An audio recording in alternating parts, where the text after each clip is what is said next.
Okay, let's get that thing up here. Oh, it's funny how that little bar doesn't work for crap. I'm not kidding. It just.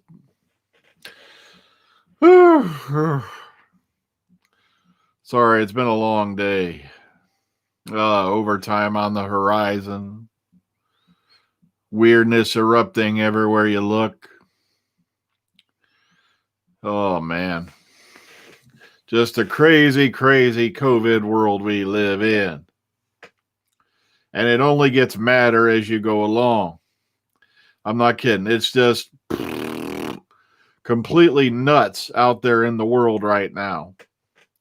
I'm not kidding. It's like every time I see a news stream, is it just me? Or every time something pops up on Facebook, there'll be a news stream, and I immediately hear like the Land of Confusion playing in the background of my head. And not that good old fashioned funny Genesis version. I'm talking the disturbed version. All right. It just starts going like clockwork. But also they announced apparently that the county I live in is apparently going to go category 4 soon, which means they're going to start shutting everything down again, which is a good possibility. And it's like, folks, I thought they were having this thing licked. And now there's word going around. There's supposedly a vaccine about to be live test or human testing down in Australia. There's supposed to be a vaccine that's going to be testing, I guess, or being tested in the UK. But it's just mind-bogglingly weird. Then you got people running about in the streets screaming this, screaming that. I don't like to get political because a lot of it's hogwash that's going on right now. It's utter bullshit. Ugh. Yeah, and also Regis Philbin has passed away. On top of, Peter Green. Regis, for us American folks, I don't know how well he was known over across the pond, but yeah, he died at the age of 88. I remember because he would pop up on late night talk shows every now and then. I was never a big fan of Regis and Kathy Lee or Regis and Kelly. And of course, most of you know him from around as he hosted Who Wants to Be a Millionaire for a while. And his tagline, "Is that your final answer?" actually became like the nationwide meme for quite a bit. From what, like I said, not like I knew the guy personally, but every time he appeared, he was always like very funny, very kindly fellow. At least from what we saw of him in public. Now, yeah, it's sad. Yeah, one of the founding members of Fleetwood Mac, yeah, Peter Green, has passed away. And because that's one of my favorite bands in the world. Because, yeah, Fleetwood Mac has been in my life for probably 40 years or more. Like a lot of my favorite bands. Okay, now some folks are pouring in. All right. If you have any questions, feel free to ask them. I was doing this because I was sitting here and I'm still waiting on one person's lines because I'm working on, a brain blink. I'm working on volume 5 of the audio adventures of Dr. Freda Merrick right now. I've already got the first little part of the intro for that. It's going to be called Murder on the Chautauqua. And that's already in the development. You're going to find out a lot of things in Murder on the Chautauqua. It's not going to necessarily focus on the murder that's going on board, as it's going to go into the background of some of the characters. Like a lot of people have been asking about Kung Fu Bob, where did he come from, stuff like that. We've already got a slight insight into Cyborg Steve, who's a character in there, and he's an 8-foot tall. Well, he lives in an 8-foot tall machine, but he's basically a brain in a box because of something that happened to his people. Once they reach their 20th year, they go through a process where their body begins to deteriorate and they have to live in cyborg shells for the remainder of their lives. If you ever get curious, look up Dr. Freedom, The Day the Sky Turned Green, and it should come up in your search engine. There's this little story behind that about what happened to the Rambonians that caused all that. Well, now we're going to find out a bit more probably about Kung Fu Bob. What's his story? We'll find out a little bit about the culture on the planet Rodentia, which is actually Rodin Shah, but I call it Rodentia because there are a lot of roads. Okay, they're basically a race of 4 foot tall, 4-armed mice. So that's he just literally popped out of my imagination, and they had their own martial arts and all that long before they were hit by the ones mankind brought along later, and then they incorporated those into their culture. So, like I said, I'm not going to give away too much because it's going to be an interesting story about how we meet this particular character, Kung Fu Bob. So far, the working title on the part where we meet Kung Fu Bob is going to be a narrative. I think I'm going to tell it in his voice, and the working title I got on that so far is The Long Hard Fall, because it's not a happy story. Okay, so yeah, COVID-19 is going to come back, because people are morons. I'm not kidding. Look at all the people you got marching around in the streets. They're all within inches of each other. Most of the people there are wearing masks, but a lot of people keep forgetting you can get COVID on your skin just as easy as on your face. And it can live for a couple hours outside of a body. So it's plus it has an incubation period of a week to 10 days. So, oh well. So while the mask does help, while you're gathering up in all these rioting crowds and blah, blah, blah, you're all jumping up and down, dancing in the streets, hanging at the beach, you can still get it even if you wear a mask. But sadly, sorry, all these people that are hanging around aren't even, especially the ones on the beach, they're wearing masks. It's like I got to wear one 9 hours a frickin' day. And I got to wear one for 6 days this coming week. 54 hours. That's going to be fun. But okay, I know a lot of you are gathering here because, like I said, I've not heard anything further, but if you watch the last video, and I kind of put it as the monster at the end of that book, because I've heard from one of my sources that apparently there's some weirdness going on in the background at the BBC, and that from what he had heard, I'm sorry, why am I drying up? I just even took an allergy pill or whatever, so I wouldn't have to worry about it. There we go. But according to what he heard, Doctor Who filming could be pushed back to November, and if necessary, Series 13 filming could go back to January. If it goes back to January, I'm laying money we're probably not going to have anything going on in 2021. Like I said, you've seen how they fiddle-diddle around with production these days. But the sad part of it is, if they simply follow the new COVID guidelines, which they are following on the production of War of the Worlds right now in the UK, which started filming on July 13th, they could easily do a series of Doctor Who. But no, somebody's got to go, well, we have to have all these exotic locations, probably yada, yada, yada. And we can't do those without quarantine, yada, yada, yada, yada. And as you all know right now, travel in and out of the UK is basically impossible because of COVID-19. Now, the old show filmed the entire series without leaving the country, or further as they went was to some quarries. It's you could film an entire season in a studio with green screen these days. And it's not like the facilities are not readily available. But, well, the thing is, all right, Alistair, okay, they've got established testing standards for people who are going to be on set and people who have to be within so many feet of each other. So the cast and crew would go through testing, what do you call it, and all that before they even begin filming to make sure, hey, look, nobody going in is going to have the virus, okay?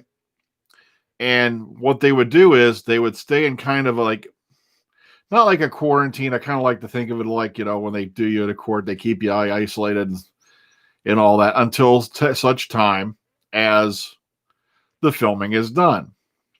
And we're talking, it would be a skeleton crew. It would be, just the cast. Sure, they're going to have a thing shoved up their nose repeatedly over the course of the time of filming. But hey, plus I got to go to work 54 freaking hours this week. And the only thing standing between me and the COVID virus is a temperature scanner. And maybe if someone starts to feel sick, then they'll jam a thing up their nose and see if they're sick. And I do this all year long. I've been doing this since we went back to work on May 18th. And the only reason I remember May 18th is because it was the 40th anniversary of the blast of Mount St. Helens. Yeah, how many here remember that little party that happened back on May 18th, 1980? Worried about COVID? Try ash clouds that traveled across the country. Try screwed up weather for a couple of years, sunsets that were kind of nice because of the way it filtered through the atmosphere. But, and people were worried about that. Imagine when the super volcano finally goes, but don't panic yet. I'm still hoping for the asteroid. The way things are going on this planet, sometimes I just can't help but to go outside, go in the backyard, drop to my knees and go, "Oh, sweet meteor of death, please bring us the divine gift of extinction. I feel we have peaked and it's over. I don't see us getting much further. I don't have my own personal helicopter, my car that runs on a portable nuclear reactor, and it's 20 freaking 20. But that's just me. All right, so if you have any questions about Doctor Who or anything like that, go feel free to ask them. Everybody's been assuming Christmas, or this is the clever dodge that certain people, when they make their videos, are using. It's going to be around Christmas time. It's like, duh, I could, like I said, New Year's Eve is still around Christmas time, or New Year's Day. It's like, come on. So nobody really knows at this point when it's going to air. It's still up in the air as far as I know. Nobody's heard anything definite about a date on Revolution of the Daleks. All we know is Daleks are getting blown up, and it looks like there's other Daleks involved, because if you remember the pictures from the filming on the Clifton Suspension Bridge back in Bristol, which took place, if I remember right, around October, you had what appeared to be that cleaned up black, recon Dalek or whatever. And I love it. Some channels are already saying that's a new Dalek Supreme, but nobody has said that. Nobody is outright. It's like, come on. It looks like a cleaned up version of the recon Dalek we saw in Resolution. But, yes, Grant Imahara passed away. We talked about that a little bit this week because he, amongst them, he did many, many great things for many, many people. One of my favorite creations of his, of course, was he built Jeff Peterson for the Craig Ferguson show when Late Night with Craig Ferguson was on, or Late Show Craig Ferguson, I mean. But sadly, that went off the air. I wish to God he'd hung around for a few more years, because that show was, probably one of the few things I could stand, on late night TV. Just a lot of it's just not up to par. So yeah, Grant Imahara passed away, who played Sulu on Star Trek Continues, amongst his many, many, many other accomplishments. So now that COVID's around, now, here comes the Reaper to add on to the pile. You were in Pearl Harbor? Okay, yeah. So you were on the other side of the eruption, because that was up in the Cascade Mountain Range when that went up. And because I remember all the pictures and stuff that were coming out. People literally had ash piles like a foot thick. They had to wear gear and all that to move it, because the second you brush it down, you're putting it back in the air. And it could be a different recon Dalek, yeah. But there are bronzes around it in the pictures, if you remember the article they put out for that filming in Bristol. Also, if I remember right, not too far away from the Clifton Suspension Bridge was the Clifton Cathedral, where they filmed the stuff for Captain Jack when he popped back up. Now, according to some pictures we've seen, it's really heavily believe now that Captain Jack will be in Revolution of the Daleks, because what happened was, they were filming all these nifty little things, like little gag pieces for, like various, the YouTube channel and, live streams and whatnot. And during one of the contests, someone took a picture. I think it was Jodie and Mandip Gill. They're sitting there at this table, and right there, standing amongst the crowd, is John Barrowman, and he's still in his Captain Jack uniform. And all the stuff that was filmed for him had been done for like a month or two before this thing took place. And also, we know that when this photo was taken, it was during the filming of Revolution of the Daleks. So there's a good chance, he's back. It's kind of been sort of leaked already that he's back. So hopefully it just wasn't someone's not misidentified anything, because I've seen the photo myself and it does appear to be him. Now, somebody was harping on Big Finish on Facebook with me the other day. They're trying to say, well, it doesn't matter, blah, blah, blah. They're just exploiting the Doctor Who community for money, blah, blah, blah. And it's a bunch of non-canon rubbish. And I'm like, dude, it's not non-canon anymore. And he's like, oh, yeah, prove that to me. And I'm like, every script that Big Finish makes has to be approved by the BBC before it can go to production. Also, if you've watched Night of the Doctor, that thing where they kissed Paul McGann off with a whopping 7-minute special instead of giving him his own episode, which to me would have made more sense, or let alone just making him the War Doctor, period, instead of going for the seat filler, John Hurt, which is what he was brought in for, was to sell tickets and create this big mystery so that they can, stick a hook in you and drag you in. But Big Finish is canon, because at the beginning of that Night of the Doctor segment, well, not it's at the beginning, but when he's there on the Sisterhood of Karn, he's about to take the magic juice. I hesitate to say that word. Magic juice. But the magic juice. He names off pretty much all of his Big Finish companions to date. Now, a lot of people are like, how come we didn't mention Grace Holloway? And I said, because she was before the Big Finish audios, and technically they still can't use her character, because her character and Chang Li's were created for the Fox movie. They're in this like copyright limbo, and that's where they've been ever since. That's why you've never heard of them on Big Finish. They've had, Daphne Ashbrook and, I don't want to butcher his name. The young fella, I want to say Yi Cho. They've come back and they've appeared as different roles in Big Finish, but they've not actually played Grace Holloway and Chang Li, because those characters are in limbo. They're in a copyright limbo, and because of all these stupid ass corporate things that happen, even Daphne Ashbrook told me when I was talking to her in an interview, they don't know who the rights belong to. So, but in that special, he names all his Big Finish companions to that point. So that pretty much says Big Finish is canon, kids. But I don't like to argue about canon much, because to me, canon is the thing you shoot yourself in the foot with when you try to explain Doctor Who continuity.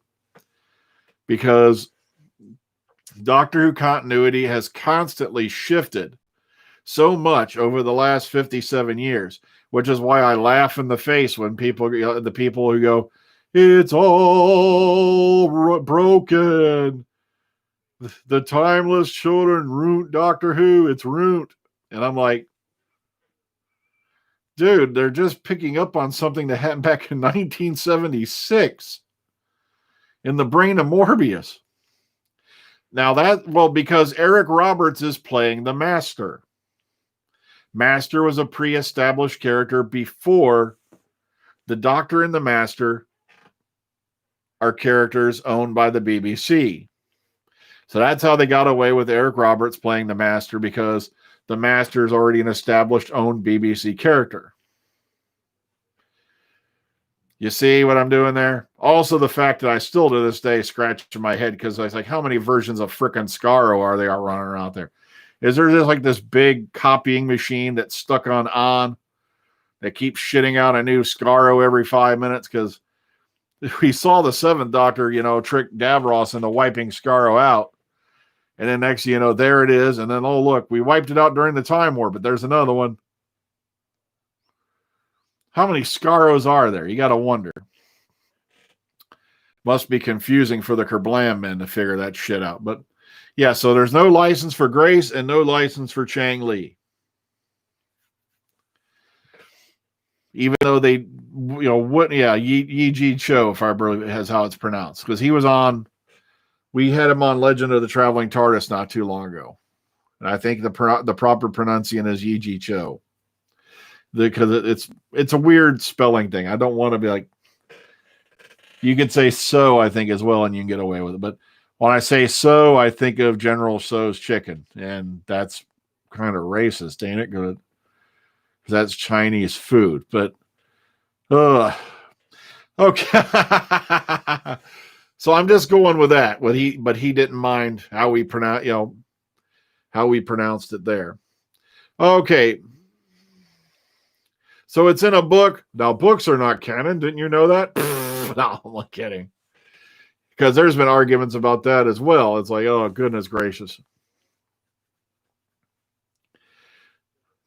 Davros got run over by a reindeer. No. I don't know why that just popped into my head. Then again, we're over halfway till Christmas. No. I'm just looking forward to 2020 being over. COVID being a bad memory in the rearview mirror. Ugh. Well, you're right. Yeah, that's another reason why, Carol, why I die laughing at people when they go on about Doctor Who continuity. It's like you're in a show about a time traveler, so your damn straight timelines can shift constantly. Yeah, Daphne appeared in Deep Space Nine. She played a character who was from a lighter gravity planet.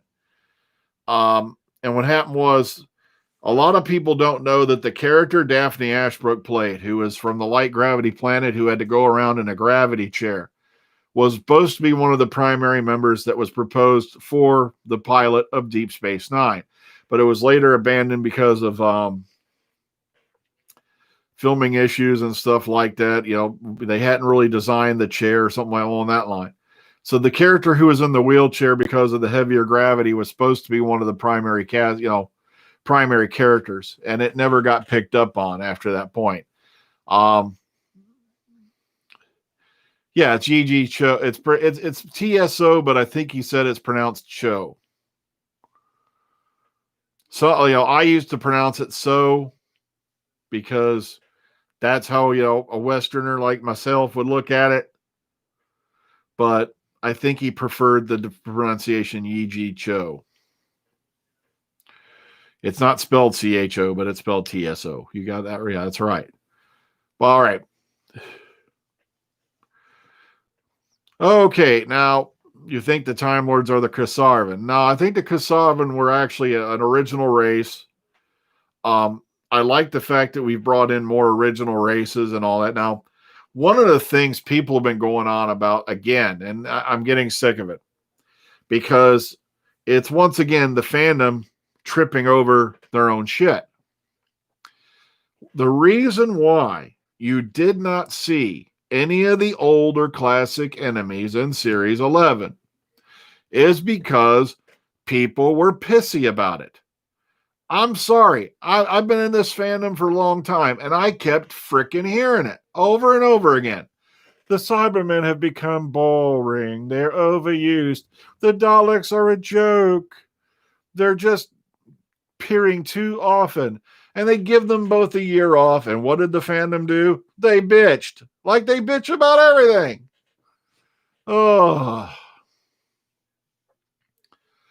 it's like you're the ones who a minute ago were bitching about the fact the Daleks were appearing too often, the Cybermen were appearing too often, such and such was appearing too often. They give you a year with original enemies, original foes, and the fandom still bitched. Oh, God. You got to love these guys. Also, people were saying it was getting depressing, blah, blah, blah, predictable. New showrunner comes in. He takes a totally different tactic, tries to take things in a different direction, because at this point, and remember, this has nothing to do with Peter Capaldi or Stephen Moffat, but the show hit 5.5 for the average rating for Series 10. And that's because they took a year off in 2016, which was a big effing mistake. The split series were a mistake.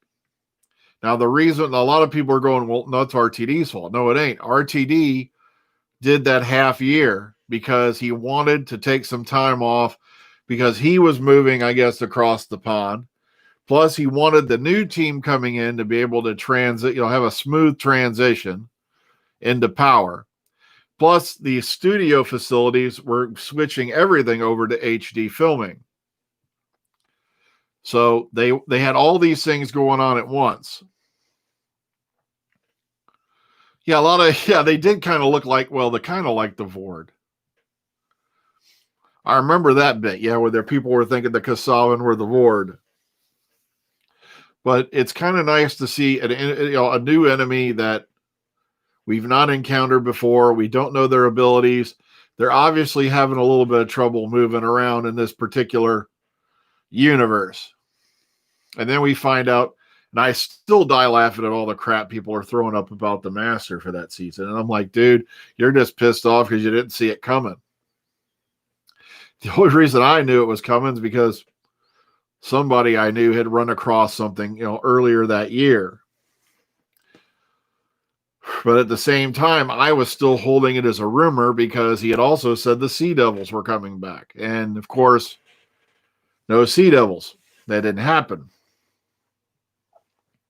Exactly. The problem is some fandoms have become so fickle that it's almost no way you can satisfy them. And it's like the old saying, you can satisfy some people some of the time, but you can't satisfy everyone. It's never going to happen. But it's like the fans have become so vicious since Whitaker was brought in and Chibnall's took over that it's just frightening. And then if you say anything against it, you attacked me. No, I tried to reach you. Ugh. Yeah, I mentioned it a couple times, but I put it on the rumor pile with the Master because I got those from the same source, and then it was looking like it wasn't going to happen. And then Spyfall Part 1 and 2 happened, and I was like, damn, okay, you knocked me for a loop. But unfortunately, it's the same person who told me about Sasha Dewan, who's now telling me that, yes, he's heard that filming's being delayed for this year, possibly. Like I said, he'd heard filming for Doctor Who's going to be pushed back to November and, if necessary, back to January. Now, if I hear anything from any other sources that I have, okay, I'll really, really start to panic. Then we'll go really nuts. Because they're supposedly implementing all these new guidelines for filming in the BBC, yet because they want to get all the dramas and all that back to filming, but it's like, no, we're going to jump on the panic train because we can't take this one out of the country. Meanwhile, the classic series filmed almost year-round, through how many different things, and it's like they didn't once have to get on the furthest they went was some quarries in Wales. Ugh.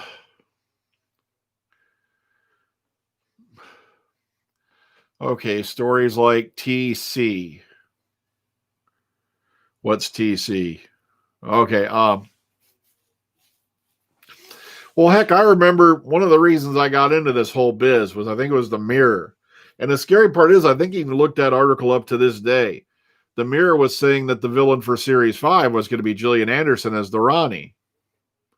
And that she was already in discussions and had signed papers and all this other shit. And it's like, didn't happen, did it?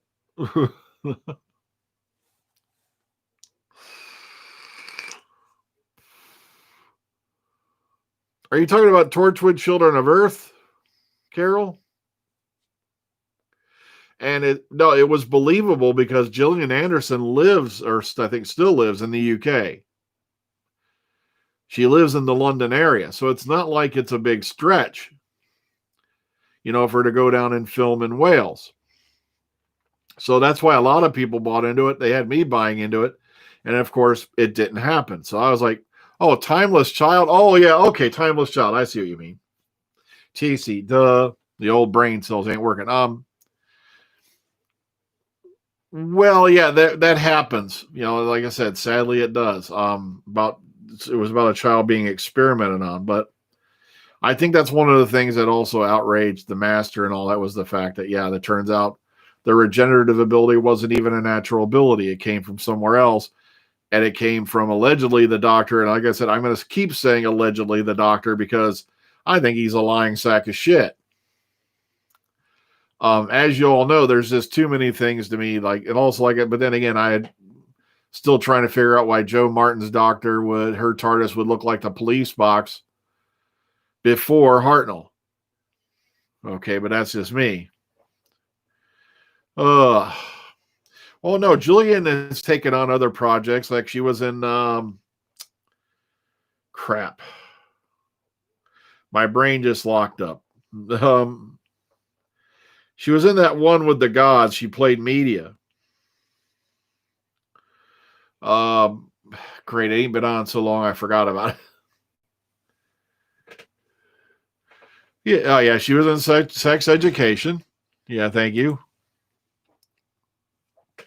But she was in that one with the gods. I can't remember the name of it. My brain just locked. American Gods, thank you. She played media. I damn near fell over laughing when she got to "Want to See Lucy's Tits" line. That fell me over. Because that's in the book.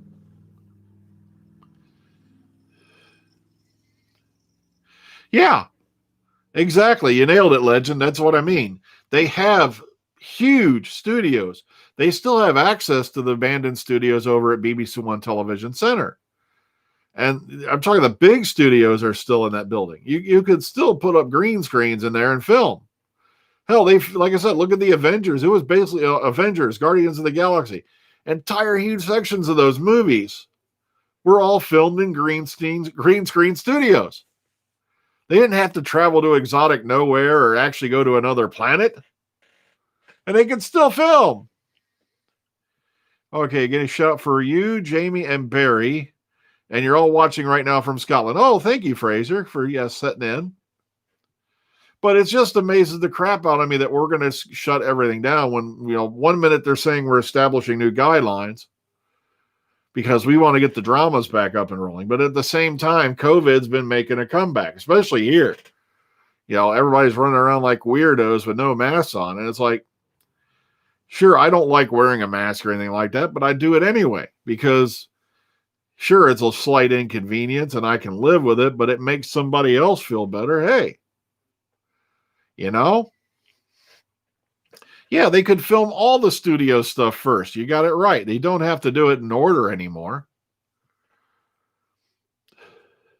Yeah, but like I said, Joseph, you don't even have to even travel around the UK if you don't want. We've filmed entire movies, multi-million-dollar blockbusters inside entire green screen buildings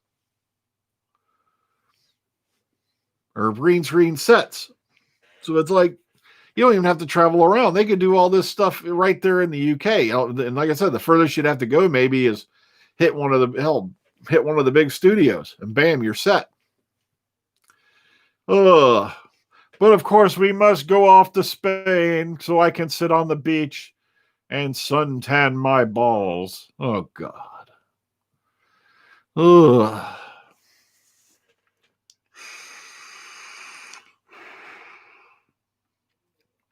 Then again, Jody could use a tan. She looks a little pale. Is it just me?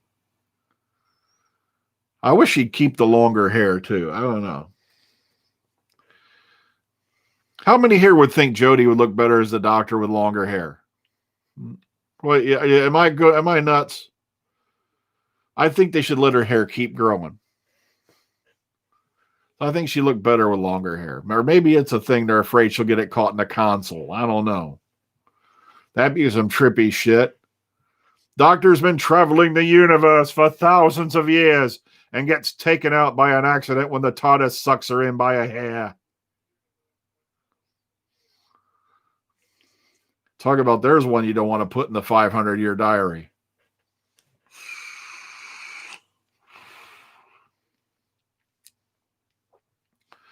Ugh.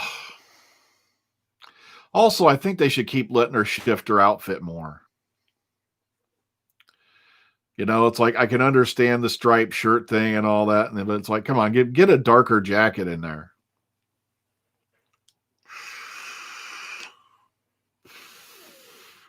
Whose books? You nailed it. You've got all those locations right there, right around Cardiff. It's possible you can do it. Like I said, they're doing it on War of the Worlds right now, Fraser. And they've got a how many week shoot. But like I said, it's I know some cast and crew members are freaking out because, your PAs, everybody who's going to work on the set has to have this thing. They keep jamming this thing up into your brain till you forget what math is. But sure, by the end of the season, you'll be like, 4 + 3 = stop sign. But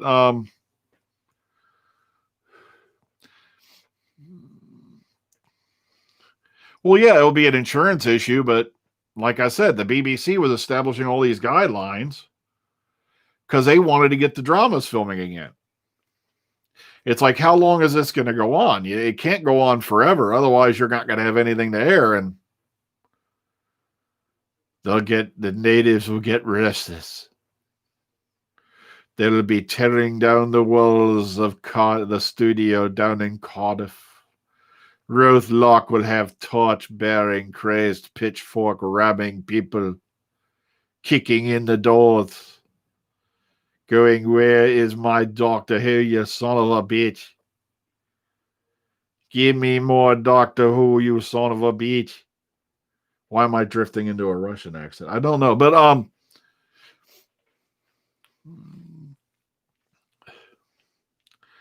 they have a soap opera in Scotland? I don't know. My friend Graham lives there. The way he describes it, it's one big soap opera in Glasgow. But oh well.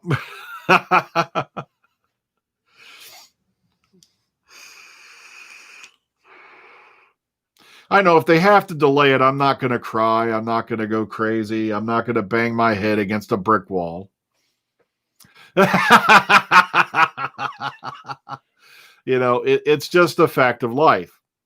Like, we've already had 2 confirmed cases in my plant, in my area of the plant. Oops. Oh, I wasn't supposed to say that. They'll be sending ninjas.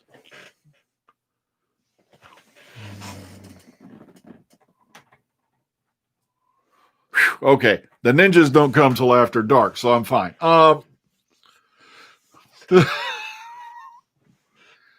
I'm good till the sun goes down. And then it'll be iffy.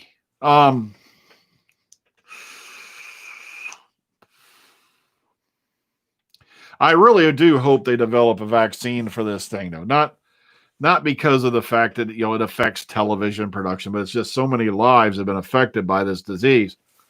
Hang on, sorry. Hate to do that on camera. I even took some allergy medicine before this. Look what I got right here. Before this video, so I wouldn't have to do that. But see, look at it. I kept it. It comes out a little dangly. Okay. But I don't know. Do we have a lot of people from Scotland in here tonight? Yeah, my friend Graham's from Scotland. My friend Callan's from Scotland. I know Mark Strickson was living up there for a little while, but then he went back to New Zealand. But the funniest part is, I think the village he lives in New Zealand is actually more like a Scottish village than it is anything. Look at this. I also got, hang on, what's this stuff? We got blue raspberry hand sanitizer. And then we got, let's see what we got. Strawberry scented. Yeah, there we go.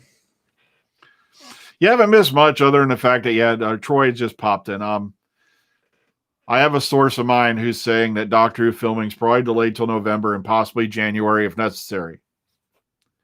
But like I said, don't panic. Don't go running in the streets. Don't go banging your head against the wall. It's just the fact of life we have to deal with. Heck, I may be back out of work again for a couple months if this keeps going south. Because from My last day this year was March 20th, and then we went back on May 18th.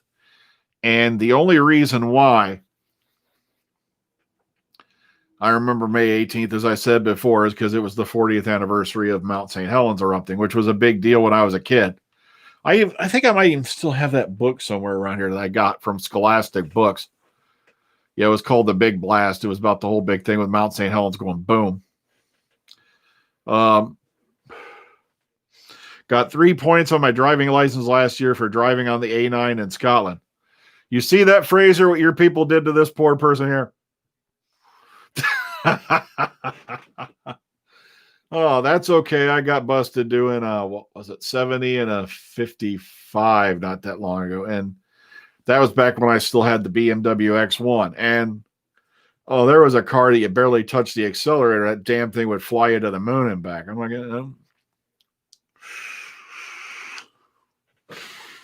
I've written off 2 cars in Scotland.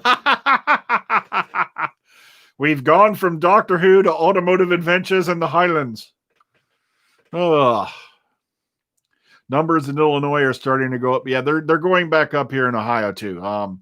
One of the things you missed earlier, Troy, was I got a thing on Facebook and from the local news stating that Allen County, this area here, is going to be going back up into possibly a category 4 for COVID. So it's like, what can you do? You can only live with it, stay isolated as much as you can. A lot of people were like always asking me, what was it like being in isolation? I'm like, a 2-month weekend, because that's basically what it was. I don't really go out much. It's Jody can stay at my house. Well, she's kind of from way up north there. You think she'd fit in? She is a chat lass, And I'm not joking. She actually said that. That's my wife, Lady Gallifrey, there, by the way. If you've been seeing her in the comment box. Yeah, I literally had started playing Fallout 4. And by the time I was done with COVID, I had played all of Fallout 4. I had done all the DLCs through Far Harbor. For you folks who are familiar with Fallout. By the way, that's another piece of news. If you haven't heard it yet, they're making a Fallout television series. And it's the same 2 people who developed Westworld are going to be putting in the opening script for Fallout. Now,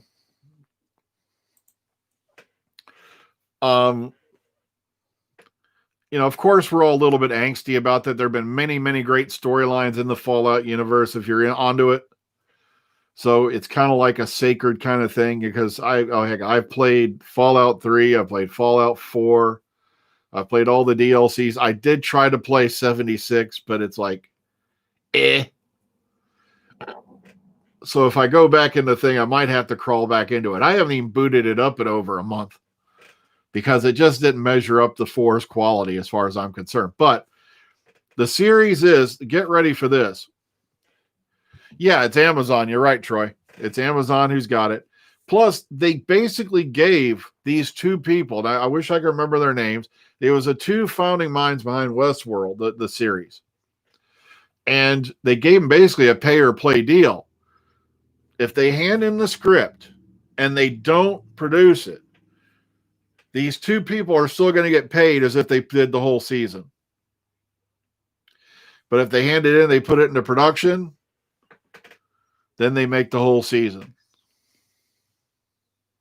Or something along that line. Or if they put out the pilot and it don't work, they're still going to get paid for the whole season. So I wouldn't mind Jody, sitting down, talking with her on the front porch. See what's up. How's it going in Cali, I've not played the last Star Wars game I played that I was really into.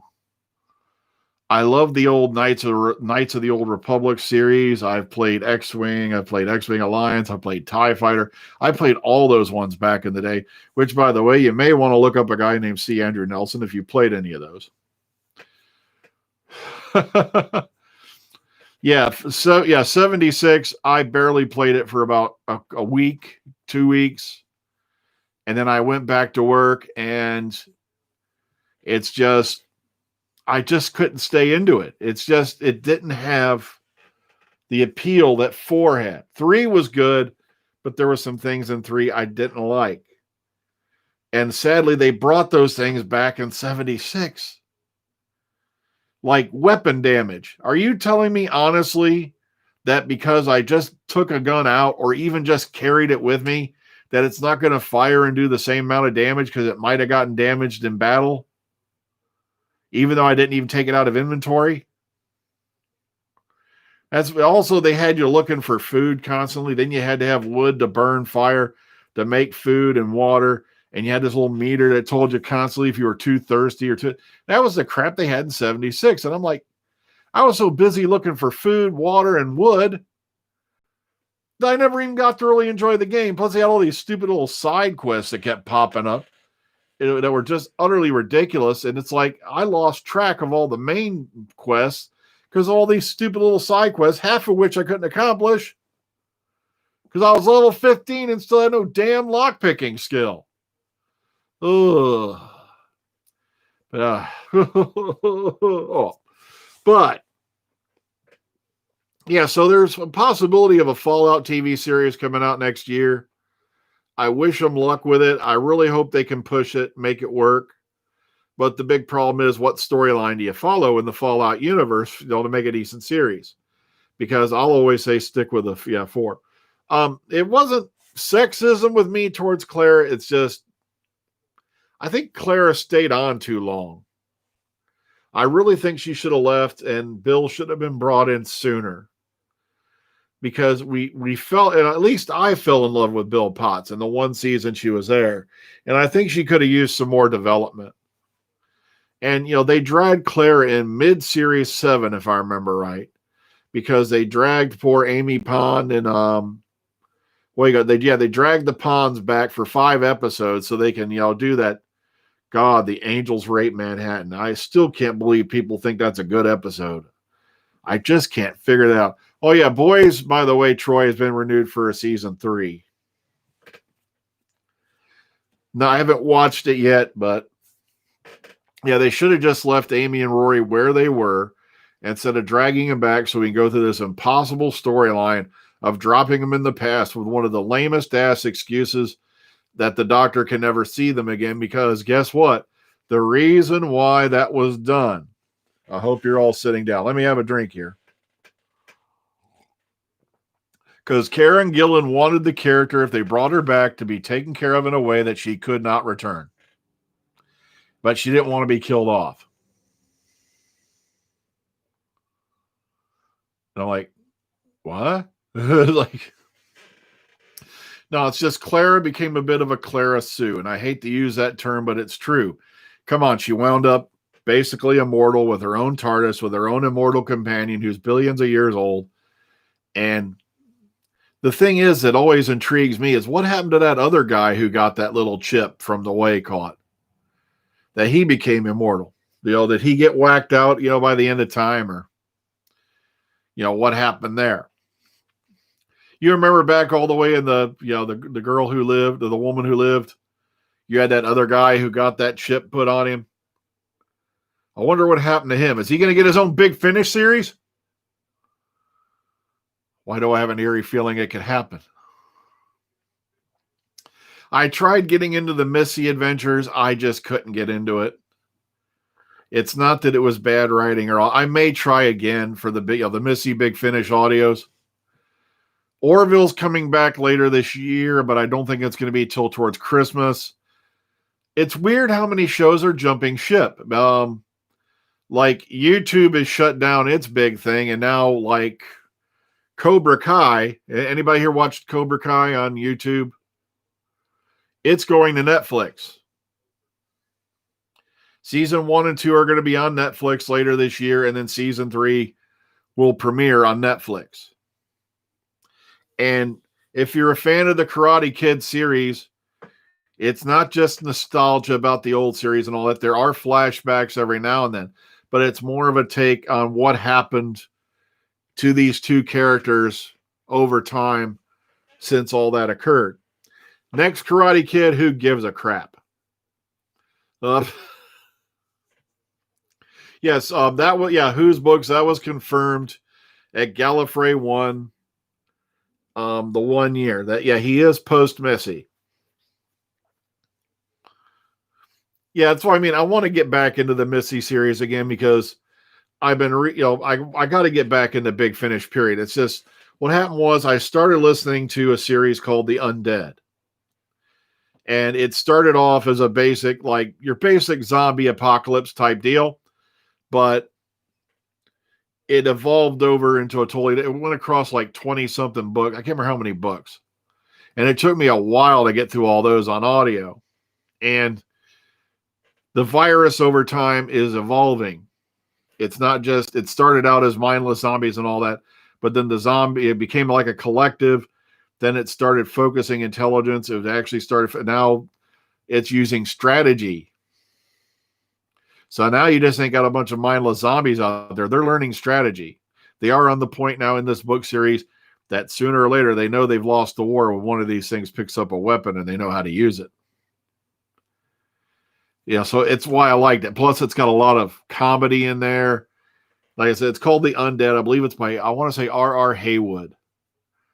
I'm going off the tip of my brain cells here. I remember it was a couple initials and a name.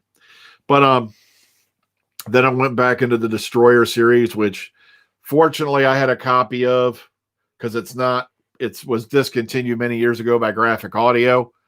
And basically, how many here remember Remo Williams, The Adventure Begins? Because this is the book series they based that movie off of. And the 95 through 122 series that I re-listened to takes place like 20 years after Chun and Remo meet. And I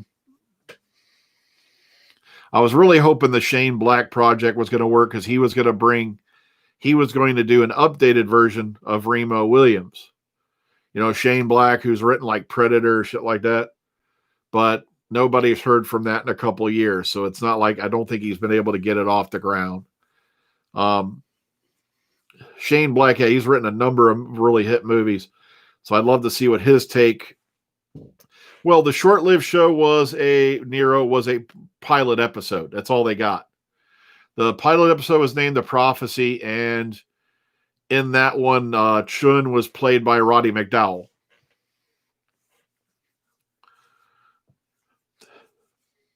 Wow, how did we get off all that? I don't know.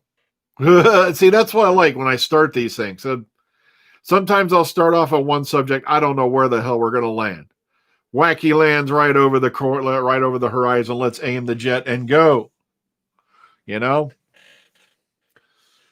So the Undead series, I want to say the author's name is R.R. Haywood. It starts off like your standard zombie apocalypse thing, but it goes literally, I think the first book's like the first 3 days, and then it goes day by day by day.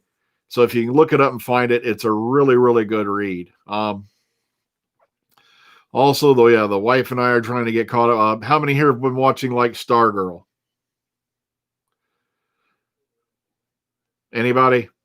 Give it a shot. It's not the whole big PC, whatever, SJW virtual signaling woke machine that somebody will tell you it is. The story is actually doing pretty well. We've been enjoying it. Is there going to be more Lex TV series or Heroes? The only series I know named Lex, that thing was so freaky. I'm still trying to figure it out. The series 26. Oh, okay. Yeah. Oh, God. I wish I ordered that one. I did order the series. I think it was the one with Talons of Wang Chiang. I have that one on pre-order, but it's not going to ship out yet. Yeah. Lex was a really weird series. I watched it on late night, and I'm still trying to figure out what half of what was going on in that series. I just remember when they had to change, they changed main characters, though, because of something that went on with the lead actress. Yeah, Bill and Ted Face the Music. I've seen there's 2 trailers out for it now, but I'm kind of hesitant because seeing trailer 2, I kind of think I know where they're going to go. It's gonna start with them, and I think it's going to lean off towards their kids. which is okay because, oh my goodness. I have fond memories of Bill and Ted's Bogus Journey, but sure, it brought in death, but yeah, they did. They ripped off Doctor Who, you're right. But at the same time, it just won't be the same without George Carlin in there. Now, thank you for bringing up Buck Rogers, Carol. How many of you here know of Gil Gerard's page over on Facebook? If you don't, go hit him. Go hit him up over there. He's helping out on a series that's being called it's going to be called 2491. It's going to be their take on the Buck Rogers story. But since they couldn't get the rights to Buck Rogers in the 24th century, the series or anything like that, it's going to be called 2491. It's going to be basically the same thing, but they can't mention Buck Rogers. Yep, that is him as back as Death. You're right. It's the same guy who played Death in Bill and Ted's Bogus Journey. Yep, that it is. It's the same guy, though. Yep, you're right. You hit it. William Sadler. You got it on the second try. There you go. Yeah, America does. And I know this for a fact because, like I said, when I was a kid, I was very, very lucky. And let me tell you why here. Yep, word is that's on the launching pad. The K9 animated series. Not sure when it's going to come out.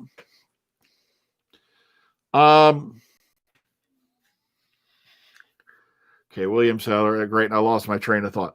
But when I was a kid, yeah, I got allergies. I even took some allergy medication, not even an hour before I did it, or half hour before I started doing this. And my allergies are still coming back. But what happened was I was very lucky because one of my local UHF channels was WUAB TV, Channel 43 in Cleveland. See how I remember that shit? You hear those idents so many times, they burn into the back of your skull. Well, late night, they would show British broadcasting under the Thames thing. Also, they had, that's one of my first sci-fi series I ever watched was Space 1999, which is why it'd always be one of my, first loves as sci-fi goes. And of course, when I was very young, I was introduced to Star Trek and all that. But late night, after like so many things, you'd sit up, there'd be like Man About the House, Benny Hill Show. One of my first comedy shows I ever watched was Dave Allen at Large. Many, many others. But yeah, Man About the House, I was like, wait a minute, where have I seen this before?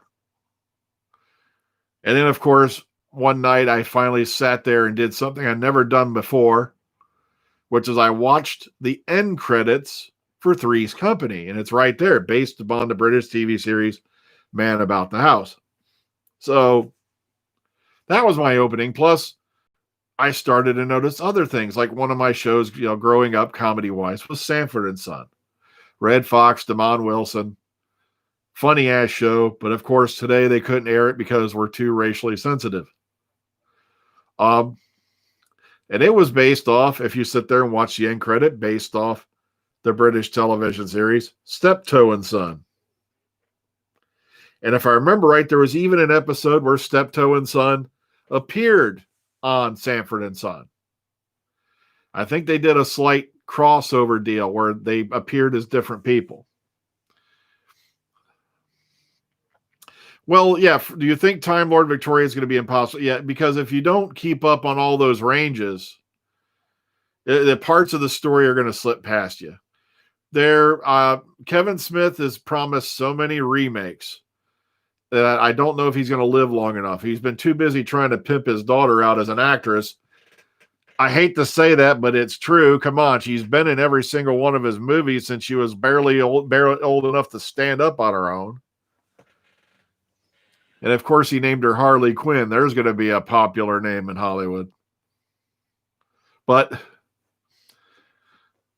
first time I watched Doctor Who, I want to say it was summer of '83. And what happened is there was supposed to be, now remember, this is my Star Trek period. And yeah, the Fletch remake's happening, unfortunately. And I was sitting there, and then suddenly I found out there was going to be an Indians game on that night. And sadly, WUAB TV, Channel 43 in Cleveland, is one of the channels that we watch Star Trek on the weekends. It was on at like 6 or 7 o'clock in the evening on Saturday. And what happened was, when an Indians game was on, forget it. That's what Channel 43 showed. They'd show the freaking Indians game. It was like a doubleheader, so it was going to run all freaking night, all right? So I'm like sitting there going, all right, what the hell am I going to watch? I don't give a shit about baseball. It's like, bunch of guys standing around scratching themselves, spitting and hitting, If I want to see that, I'll watch a Turkish prison movie. But so I picked up what we would call the TV program guide. That nifty little magazine. It only used to be about this thin, because you only had channels 3, 5, 8, 19, 25, which was PBS, 43, and then later came 55, 61, and 19. Kind of remember, it's kind of sad to remember all this useless shit, right? But, and I'm sitting there skimming. I'm skimming, and then 7 o'clock on PBS, WVIZ, TV 25 in Cleveland, our public broadcasting network. Doctor Who, okay. Science fiction, fantasy, okay. The Sontaran Experiment. And that was the night I fell in love with a beautiful young British lady who I knew as Sarah Jane Smith, who, of course, later I'd come to know as Elizabeth Sladen. Which is why a lot of people were freaking out when Liz Sladen passed, because I never got to meet Liz Sladen. I didn't know Liz Sladen. But when she passed away, I was literally walking around that night at work like I was gut punched. I was like, I literally had a tear in my eye most of that night, because here's a person who had been coming into my TV, into my house, into my imagination. For over around 30 years at that point. And she was gone. And it just, especially after Sarah Jane Adventures hit and all that, which kind of, even RTD now admits that he was talking to Benjamin Cook, I believe it was. And he said, I don't think we should have ended the series. He actually regretted ending Sarah Jane Adventures when he did. But, I can see where he was coming from. But at the same time, you could have done a spinoff called Bannerman Road. You could have had, say, something, the thing is, he didn't want to admit that Sarah Jane Smith had died. But it's okay to kill the Brigadier in real life, on the show. I mean... But they never mentioned. They did do that for the lockdown thing, where they had the story about them, the gathering for, the passing of Sarah Jane Smith, which, by the way, should have been read by Tom Baker. I'm sorry. I know that,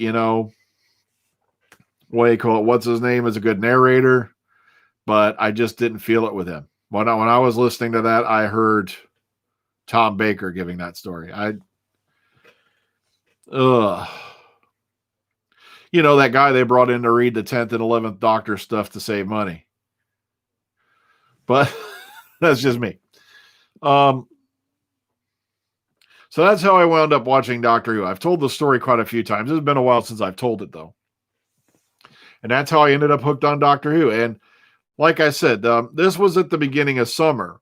You have to remember. And I was only about 12 years old at that point. And what happened was, every year, the family would pack up, and when my dad was on shutdown, we'd go down to Mississippi, which means for a couple weeks here and there, I didn't get to watch television on the weekend. And so I missed a bunch of stuff. So when I came back, it's like, wait a minute, how come they're going into this box and then suddenly they're in this white room? And I'm like, because I remember when I first watched, I think it was like Planet of Evil, or something like that. And it's like, okay, he's going in the box. Now he's in this white room. The dude's in there with him. And I'm like, okay. It's like, what the hell's going on here? And it's like, so because they didn't have the TARDIS in the Sontaran experiment in that little Nerva beacon, set of episodes there where they're going bouncing back and forth to Nerva, Space Station Nerva. So, yeah, if they're, like I said, it'll hit my brain. The guy who's been reading Doctor Who novels for things, like I said, I just can't get into that. He does. It's just his Capaldi impressions completely out there. He does a great 10 and 11, but when they're bringing him in to read Capaldi, I'm like, you've got to be joking.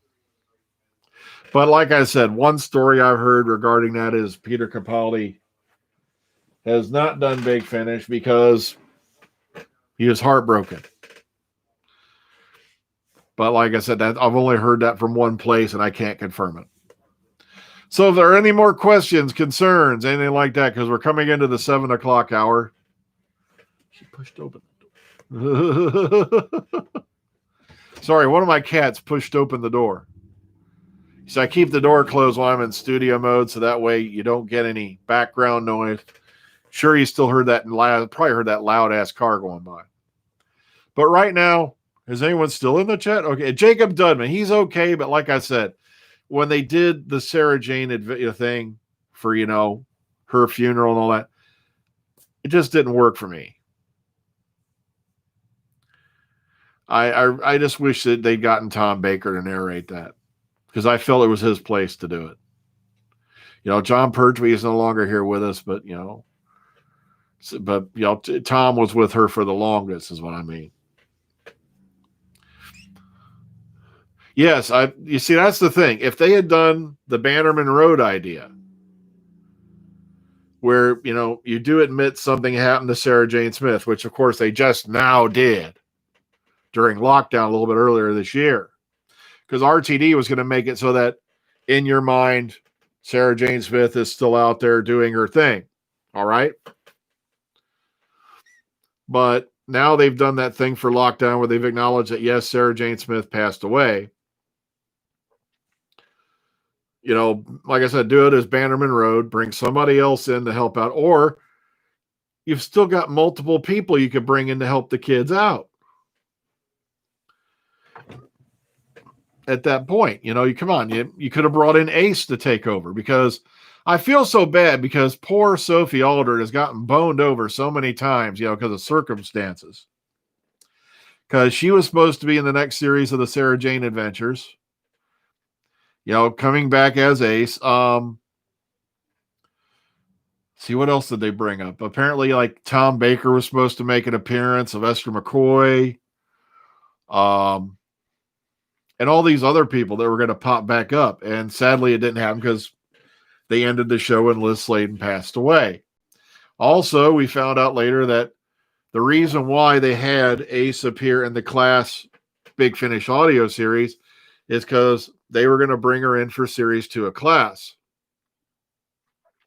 And I'm sitting there thinking, I might have actually kept interest in Class if they'd put her in season 1.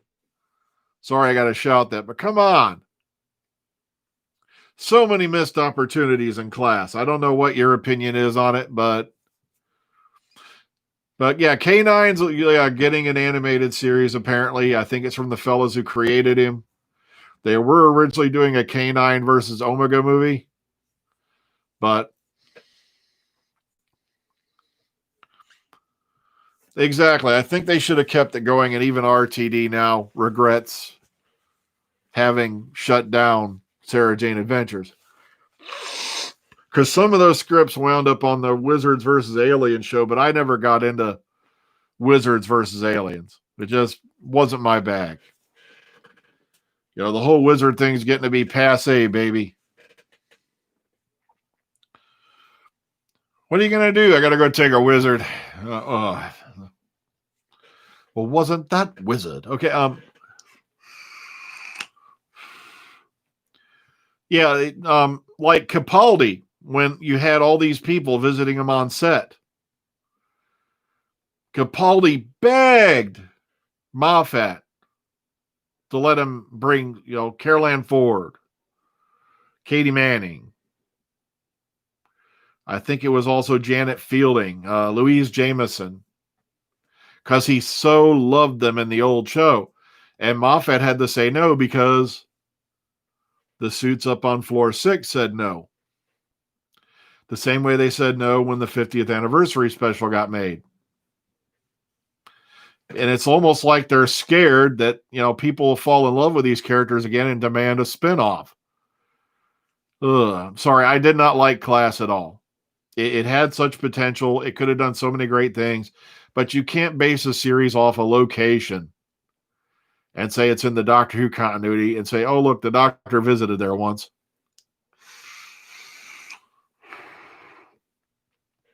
Plus, it wasn't even actually the Coal Hill School. It was the Coal Hill Academy. For some reason, the Weeping Angels put a bunch of fake aliens in there in this partnership to take over the world.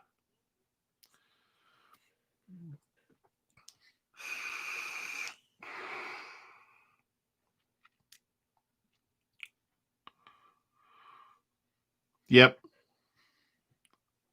But also, yeah, I feel bad for Moffat because the studio wouldn't let him, the BBC would not let him do a lot of things. His hands were tied on a lot of issues. Same thing with Chibnall. I love how everybody's blaming Chibnall for this, that, these, and those. We really don't know what constrictions they've put on him. RTD, as far as I know, was the one who had all the real power because it was his idea to bring this show back. He knocked it out of the park. They were letting him basically run with just him and Julie Gardner with whatever they wanted. And also, I fear Julie Gardner. I don't know. Mel finally got her due in Big Finish. I got to say that, Carol. If you're not listening to Big Finish, you should. I don't know if you can get your hands on any of the earlier stuff anymore for Big Finish, but when they wrote Mel in Big Finish, they wrote her a lot better than they did on the television series because they actually took advantage of facets of the character that we never got to see on screen. You actually got to see her be a computer hacker and all that and things like that, and a computer expert and things like that, that things around her character, but they never really worked with it on the show. So in Big Finish, she really flourished, as did Colin Baker.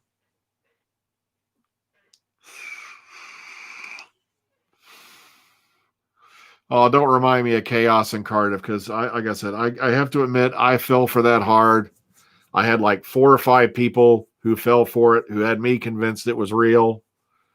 And it turns out it was a buttload of bullshit. Oh, by the way, yeah, a certain quarterly channel, I'll just leave it at that, put up a video not even 2 weeks ago saying Chibnall and Whittaker were out. And I'm like, what? It's like, where are you hearing this shit from? It's like the show has been off the air, now, since the last episode aired. For how many months? Yet these guys are still putting videos up bitching about it. Oh, that one was funny. Yeah, the Moffat's leaving, so they're stepping down. The showrunner is stepping down. Series 13's in chaos because Moffat's quitting. I'm like, that was the Express. All aboard the Shame Express. I'll never forget that one because I was like, oh, somebody's going to get caned that night. Oh, man. And that article lasted like half a day. Oh, please don't mention Limp Sock. Oh, God. Here's a guy who's an utter coward. And I'll say that out loud. He is. He never uses his own voice except when he's on, Mornings Wood. And, when he does his little videos and all that, it's always through a way call it. He changes his voice. You've never seen his real face. Now, a lot of people were jumping on me about using a mask back in the day. I go, yeah, but I never went out of my way to really hide my identity. The mask was just a shtick. It wasn't really meant to hide.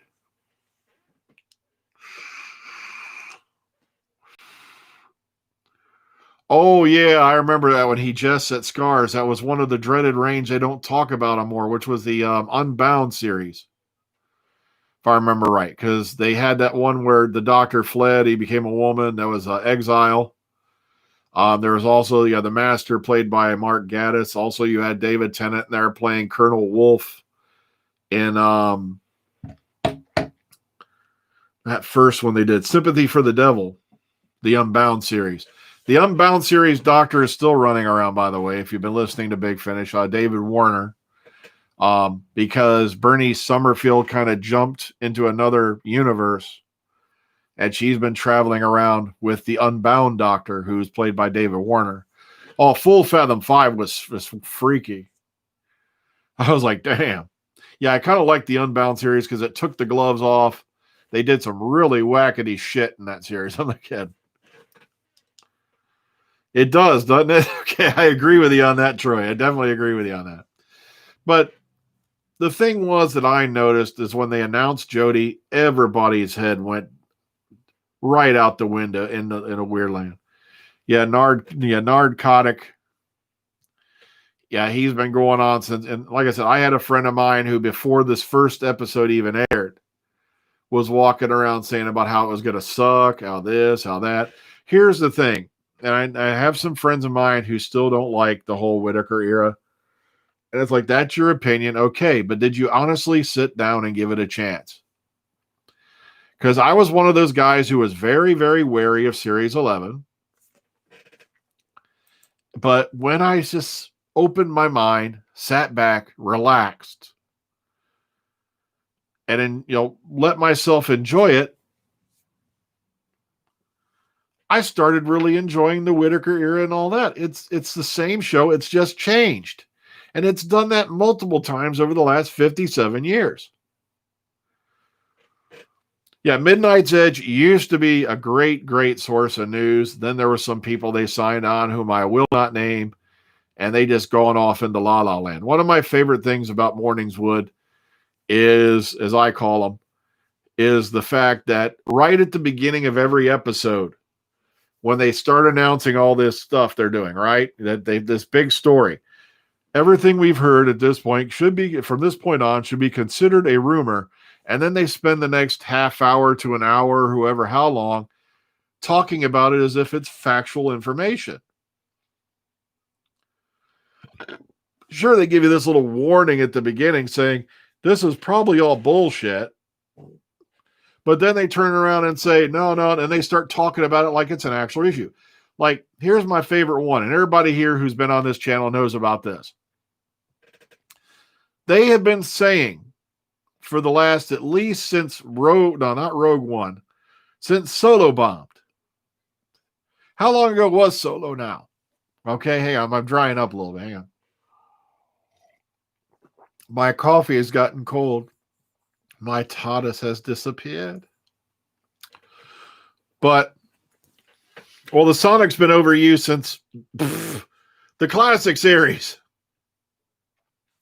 The only reason it wasn't overused in the later part of the classic series because it got destroyed in the Visitation and it didn't return until the 96 movie. Which, the weird thing was, though, you had Colin Baker walking around with a Sonic lance. But since the Solo movie bombed, they've been walking around over there at Morningswood.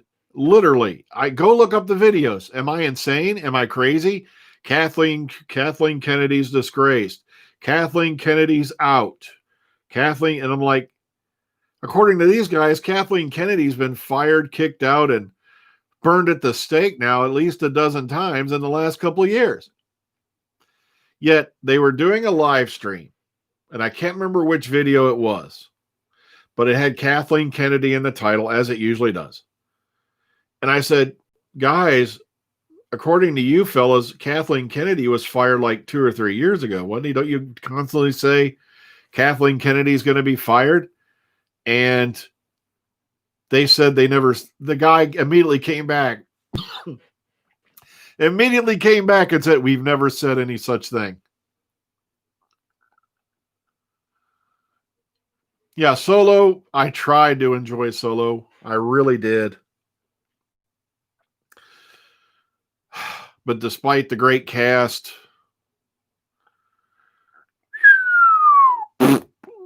it just didn't work for me because the whole main plot. Now, like I said, I've brought this up before, but call me crazy, all you people who are watching. Am I nuts? Am I insane? Have I lost my mind? Or was not the whole central operation of that movie based off the train job from Firefly? It just seemed like they copied episode 2 of the original Firefly series and rewrote it and stuck it in the middle of a movie.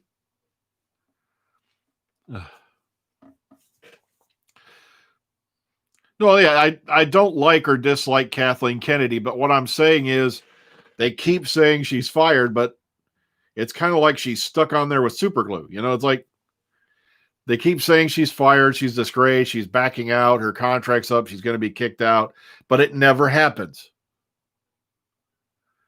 It's what I'm saying. It's, I guess I don't dislike Kathleen Kennedy, but sadly, they got Kathleen Kennedy with the studio. And I think that included a multi-year deal, or I don't know if she's permanently affixed up there like a hood ornament. Brie Larson, like I said, I watched the first movie. Great. Now I can't remember the title. Captain Marvel. You see, Captain Marvel's confusing as shit for me, okay? Because when I was like a little boy, you know, not even a third or a tenth of the body weight I am now, okay? I'm not kidding. If I met myself in the past, I'd be afraid I'd trip and fall on him and kill him, all right? Because that's a paradox you don't want to work out. But there was a Captain Marvel TV series. It was called Shazam. Billy Batts was traveling around for weird reasons. I don't want to know. With this old guy in an RV. He'd run out every now and then. He'd say Shazam, and he turned into this other dude who was Captain Marvel. But somehow, because of rights issues and all this other weird shit, Captain Marvel and Shazam became two separate people. Freaks me out to this day, okay? But I still can't figure out how one character became two different characters and yada, yada, yada. Because then you had Black Adam who fights Shazam and blah, blah. Because I have listened to a bunch of the Marvel comic audios that came out from Graphic Audio. Matter of fact, you can thank Graphic Audio because that's why I started doing my own audios. Because I was like, if these guys can do this, I can do this for fun. I got the software and all that. So yeah, I enjoyed Captain Marvel. It wasn't the greatest superhero movie I've ever seen, but it wasn't horrible either. Yeah, it was a rights issue that came up later. My friend William knows all about it. He knows comic book lore out the rear, okay? And yeah, somehow they became split and yada, yada, yada. Yeah, I could see The Rock as Black Adam, which is why I'm looking forward to that when they do it. It's going to be weird, though, kind of, seeing The Rock as a villain, isn't it? You think The Rock can pull off being a villain? Yeah, it was a big issue that came up later. There was a lawsuit, and then something happened, and that's how the rights ended up split, and they became two separate people. Because I remember when it was like, then, when you had Miss Marvel, who was Carla Danvers. Have I got the name right? Or I know it's something Danvers. And Miss Marvel was the one who got her power sucked out by Rogue, and that's how Rogue got flight and invulnerability. But, and Danvers wound up in a coma because of what happened because of Rogue.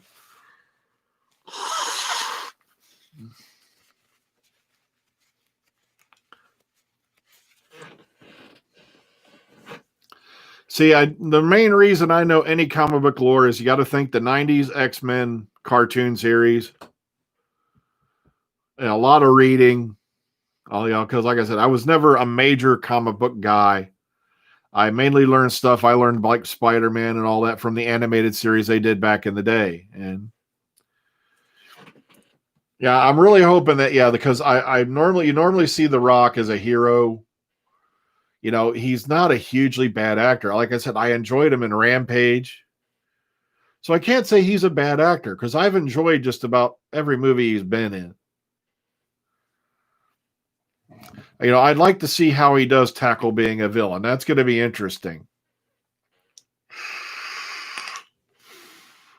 Shit, this thing's gone on a half hour longer than I thought it would.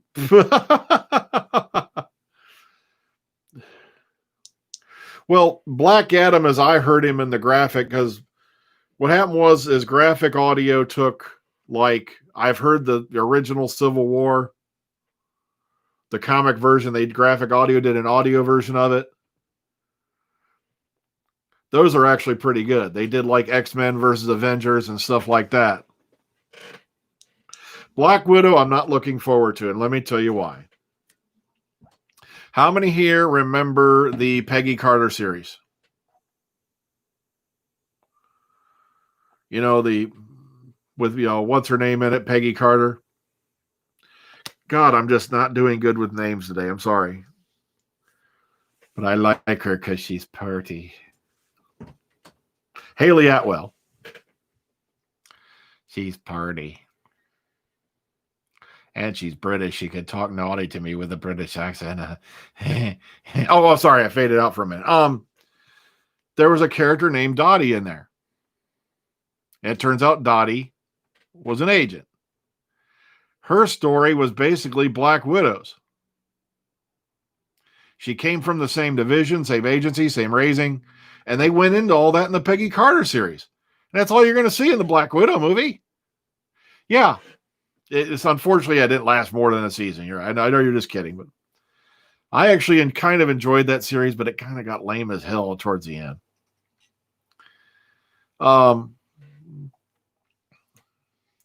Yeah, if you're going to do a Black Widow movie, like I said, the whole central plot of Black Widow's character was covered with Dottie's character in Agent Carter.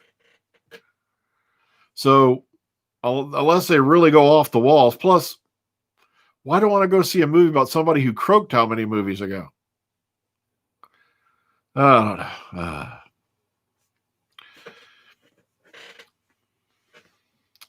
Also, get ready for this. Now, here's something that's going to make you cry. Nathan Fillion has now come out saying he'd like to see a new Firefly series, but with a younger cast. Here's the thing. Here's the problem. Unless you read the comics, the way you call it, and the novelettes or whatever, you're not going to see any more Firefly. It's been 15 years since Serenity came out.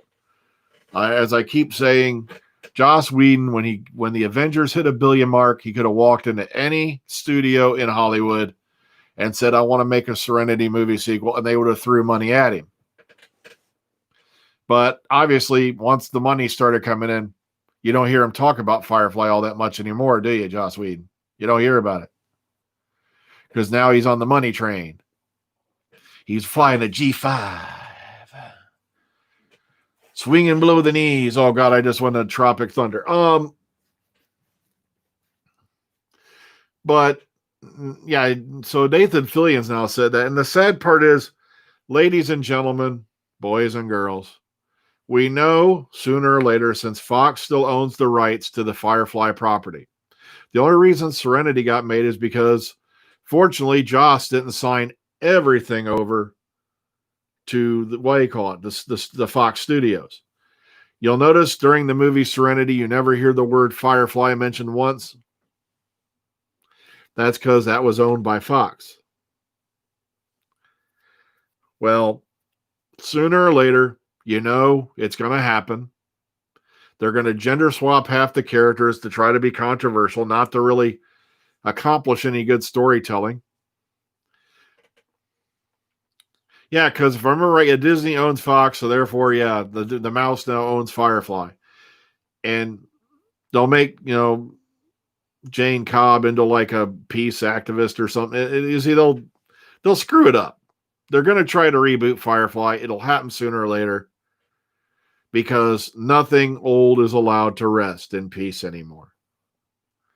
Everything's getting rebooted. Everything's getting redone. Everything's getting a sequel. Everything's getting this because nobody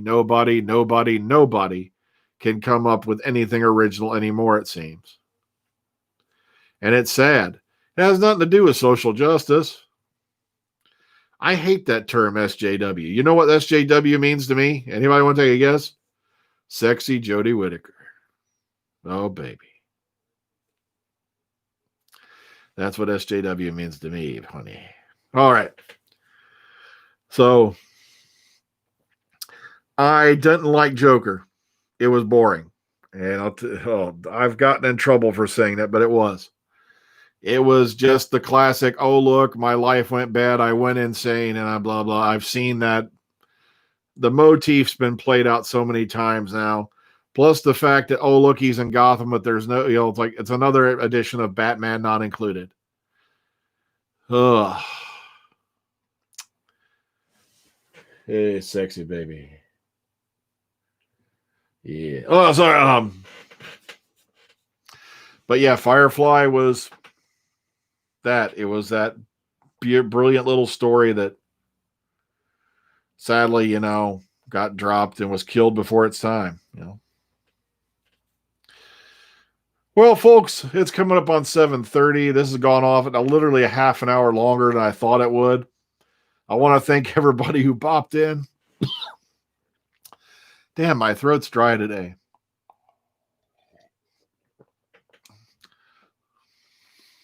So everyone take care.